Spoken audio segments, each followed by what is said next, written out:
இந்த 33 வருஷமா ஒவ்வொரு வீட்டுக்குள்ளேயும் ஒவ்வொரு மனசுக்குள்ளேயும் போறதுக்கு நான் பட்ட பாடு எனக்கு தானே தெரியும்.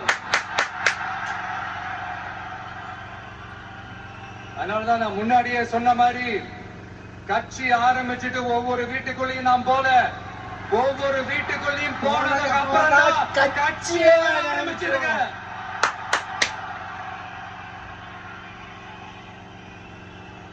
இது இந்த அரசியல் எல்லாத்தையும் தாண்டி இருக்கிற ஒரு உறவு. கட்சி கிட்சி எல்லாத்தையும் தாண்டி இருக்கிற ஒரு உறவு. இது ஒரு பூர்வ ஜென்ம பந்தம்.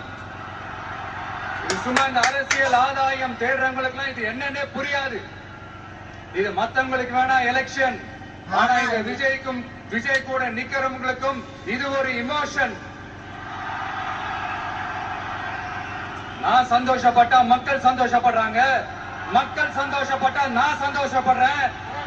எனக்கு ஒண்ணுனா மக்களுக்கும், மக்களுக்கு ஒண்ணுனா எனக்கும். கண்ணு கலங்கும்.